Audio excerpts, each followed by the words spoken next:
good, you guys? It's Boomer and you're watching Bali Star. Today, we're getting into a very interesting video. This is called What North Korea Does Not Want You to See. Well, it says doesn't, but I'm gonna emphasize it. Does not want you to see. So this is very, very interesting. You know, I actually got a Korea story myself. If you're an OG bomb squatter, you know what I'm saying? Like, you were back up on my old videos from way back then, telling you that, like, yo, I'm gonna give out a story time about my Korean experience when I was out there and all that. You know what I'm saying? If you still want that, let me know down in the comment section, because I got close to coming in cahoots with North Korea, let's just say. And I'm pretty sure y'all would like to hear about that. Maybe. But yeah, no, let's see about this first. You feel me? Let's get straight on into it. Let's go. The most secretive nation on the planet. A glimpse inside this infamously secretive country. I've created the most comprehensive map of North Korea available to the general public. A lot of this is information they would not like to be out in the public.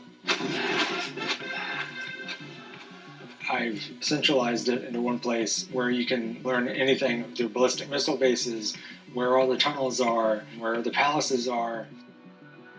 The man who inherited the North Korean throne from his father and his grandfather before him. The Kims rule over a police state that relies on heavy surveillance. These are intelligent people that have managed to control a country for 3 generations. And they are ruthless. They have managed to control a country. Dude, the father and the son look the same. Oh my god. Wow. No, he cloned himself. He didn't have a baby. He cloned himself. And they are ruthless. Well, a U.S. official warns that North Korea could conduct He cloned his baby self test at any to grow up. time. They don't care about human Just like rights. him. They tend to be portrayed as caricatures, but they're not. You know, to have been able to hold on to power. And they're not going to let that go. Some guy in Florida just put that all out there for the public to see. I don't imagine they enjoy it. My name is Jacob Bogle, and I'm a North Korea analyst. I estimate that I've spent over 7,000 hours mapping and writing about my finds. I've always had an interest for maps, for geography, and so when Google Earth came out, I started playing around on there, and I found that a number of other people had been marking places, especially military places in North Korea, but there were a lot of holes in the data. And so I thought I would take a summer to fill in the missing pieces and have a complete map of the country. It was not so simple, and it has taken a decade. 64,400 places that I've now mapped and verified. I have a personal library with about 30,000 pages worth of material on every topic imaginable related to North Korea. This has nuclear sites, underground sites, archaeological sites. I think we do a disservice when we hide things behind walls. Military tensions on the Korean peninsula have recently been boiling. Successfully testing its first intercontinental ballistic missile, capable of hitting the U.S. This is exactly the kind of missile the U.S. knew the North Koreans were working on, but we never expected it to be launched this soon. North Korea's nuclear program goes back pretty much to the beginning of the country.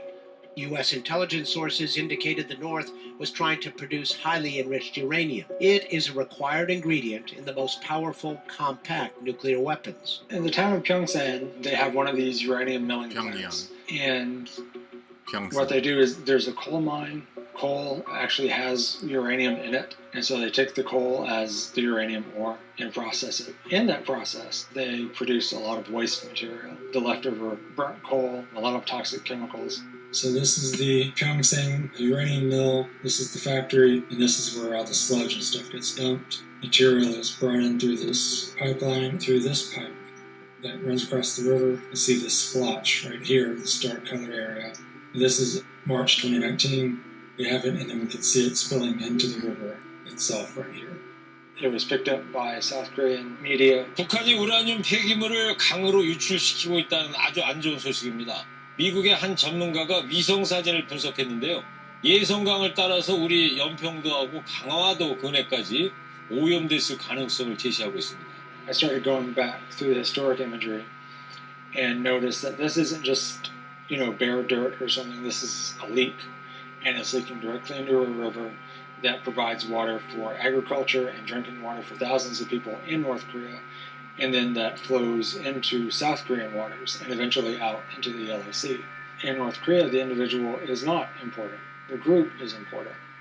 So you can have terrible working conditions, you can have toxic material flowing into drinking water, and they don't really care.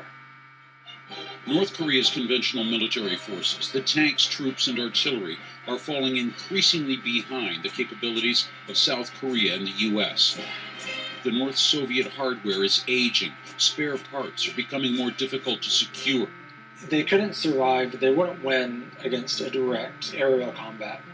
And so they've been taking small steps, but steps nonetheless, to increase survivability. So this is Koksan Air Base. At the end of the runway, you have this nice little square right there. And in this case, it's just compacted sand. So 2014, it's out there. I see jets lined up before in time. 2015, brand new, nice arrestor pad. They've already installed arrestor pads at the end of runways. These are engineered materials that give way whenever an aircraft hits it, to slow the aircraft down, stop it, but to not damage the aircraft any further. So, small things, but potentially important things in a conflict.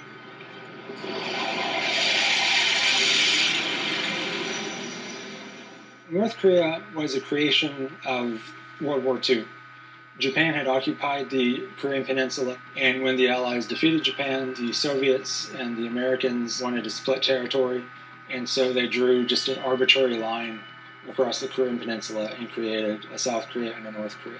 A few years later, you had the Korean War, which is when North Korea tried to take over South Korea, and with their almost defeat, it became very important for them to classify just about everything. Even demographics are state secrets, so we don't have an accurate figure of the population of North Korea.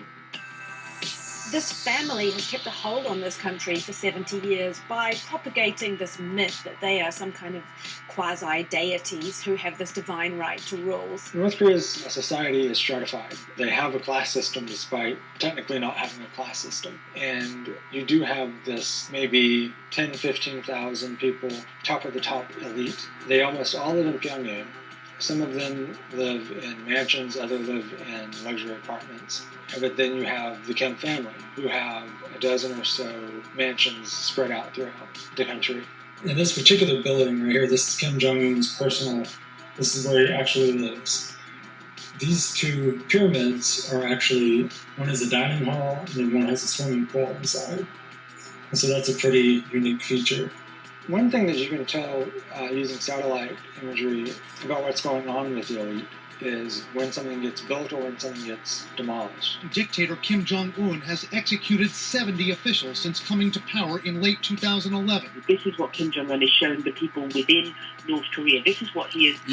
This is possibly, these are possibly people they did not like before he even came to power. But when his dad was still in power, I'm pretty sure he was like a teen going into his 20s and just looking at these people that served under his father and just like, yeah, I don't like him, I don't trust him. You know what I'm saying? So when time for him to come into power, he's like, all right, I didn't trust you, I don't like you, I didn't like you, I didn't trust you, I didn't trust you, I never trusted you. I don't even know why you're here. You know what I'm saying? Yeah, he just waited until he came to power, bruh. Telling to the elite. These are the mansions that were demolished. Early 2011, they're still there, and then they're gone. And that coincides with purges of top officials. Some were executed, some were sent to prison camps. North Korea is a country of 26 million people. They live their daily lives there. They're happy, they're sad, they get married, they die. They want a better life for their children. There have been a number of North Korean state-sponsored agents that have tried about half a dozen times to hack into my systems to get emails, databases, and so on. Yeah, cheap people are going to want to try to stop you. It's just, it is part of the job, and you just have to deal with it, really. In North Korea, there's always something new going on, and I think this is a project that's going to go on for a number of years to come. Mad crazy. Alright, you guys, so that was What North Korea doesn't want you to see, man. Yo, this is insane, bro. Like, wow. Very interesting. But y'all let me know your thoughts about down in the comment section down below. You already know it's Boomer and Jared watching Bali Star.